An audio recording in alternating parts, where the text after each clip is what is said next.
Tonight, I shall take to the stars once more.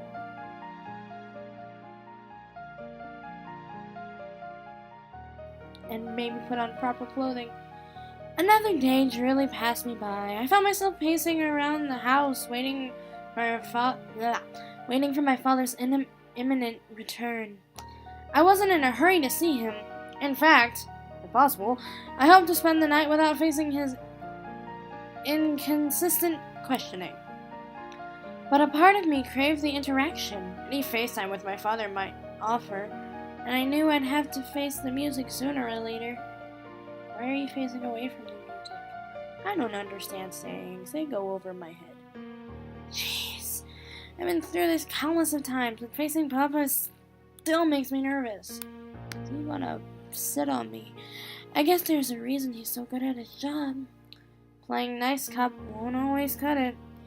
As I mulled through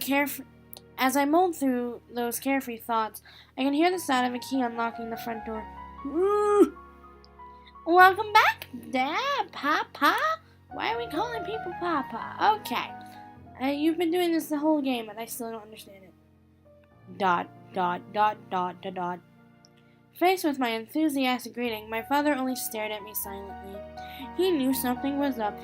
He placed his coat and suitcase on the kitchen table, loosened his tie, and let out a weary sigh.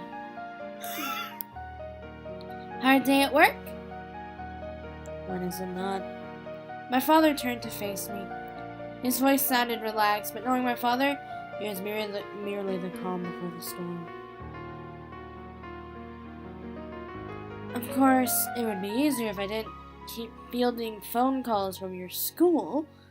Honestly, you snuck out of class again. What have I told you about disrespecting your teachers, huh? In a split second, he jumped from relaxed tone to interrogator mode. Hey, it's not like that. Did I lose my glasses? What the heck just happened? Oh, and what was it like? Class was already over. The bell was just about to ring. Yeah? Well, you can just go to your room and think about what you've done. Papa? No! Okay, good day. Without putting up a fight, I headed straight to my room and slumped down on my bed. I had no desire to further enrage my father, and I knew that the longer we spoke, the more information he would extract from me. So, if my sentence was to be a night cooped up in my room, then I consider it a light punishment. Not that it really matters. I already ate dinner before Papa came home, and I have nothing interesting to do anyway. Whether I'm in my bedroom, the living room, or the kitchen, it doesn't change the fact that I'm bored out of my mind. The only upside to being sent to my room is I know how to sneak out. Why are we sneaking out of our room? That sounds like a dangerous idea. You live on the second floor? Because I do. And I've often contemplated escaping, then I realize that I'm on the second floor and I have no means of escaping. Having escaped from my room, I quickly left earshot of my house. I headed down the street going in the opposite direction of my school and aimlessly strolled through the night. We're gonna run into that belly lady. Much better. I hate being cooped up in that house almost as much as I hate being stuck in school. I just hate everything. It's different if I have something to pass the time, like a good book to read, or a new crime documentary to watch, or a new episode of my favorite show, or, not being lazy and playing another game. But the other 99% of the time, sleep is the only thing I look forward to. At all. While silently complaining to myself, I lost track of how far and for how long I had been walking. I crossed countless roads, all unfamiliar to me, and wound up in a part of town I had never visited before. I'm going to die. Oh no, this can't be happening. I got lost in my thoughts and forgot to watch where I was going. Worse, I didn't bring my mobile phone, also called a cell phone, so I can't call Papa for help. Actually, that part might be for the best.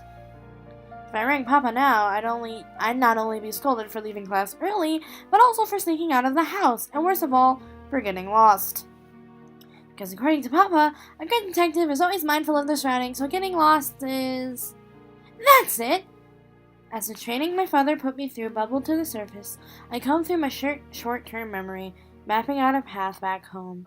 I worked backwards, through every intersection, every park, every vacant lot along the way. I never thought that extensive resume my father put me through would ever come in handy, but you know what? Look at that. I thought it was all just useless information, completely strange word of any practical application. But now, in my hour of need, I wish I'd paid more attention. I tried my best to recall the path I took, but as I was deep in thought at the time, I hadn't paid any attention in the slightest. This is bad. I'm just getting myself more and more lost. I've probably crossed over into another city by now. If I don't find a payphone or someone to ask for directions, then... Just as I began to feel desperate, a shadowy figure emerged before me. The first thing I saw was the belly. Because you know what? This person doesn't like shirts. I couldn't see their face due to the darkness and how far away they were, but nonetheless, I had found someone. Finally, I'm saved! Hey! As soon as I called out, the shadowy figure ran in the opposite direction. Oh, no you don't! Get your butt back here. I chased after the mysterious person, paying no heed to the circumstances surrounding us. Even if I seemed dangerous, shouting out to a complete stranger in the middle of the night, I truly needed their help. I don't care if they think I'm a rapist or an axe murderer or whatever. The sun will start to come up soon. I need to find my way home ASAP. When chasing after the figure didn't work, I decided to take a more stealthy approach. Using my father's detective training once again, I stalked my target, keeping my distance and waiting in the shadows. And surely enough, after not catching a glimpse of me for a while, the figure let their guard down. That was close. My target breathed a sigh of relief. Moments later, they appeared to be overcome by wonder.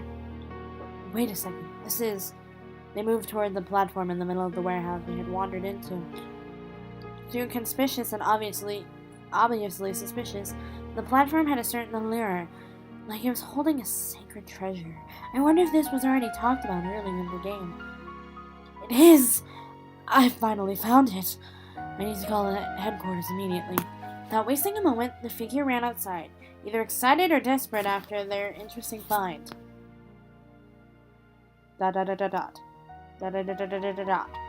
More dots.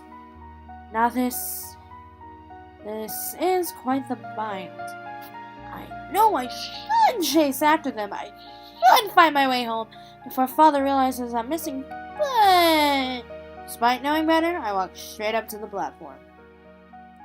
Sitting on the platform was a box, a small, square, black box, with strange characters all over it. Whoa, what language is this? It looks like something out of a sci-fi movie. Or a game. Because it's a game. I picked up the box in one hand, then opened it with the other. And inside I found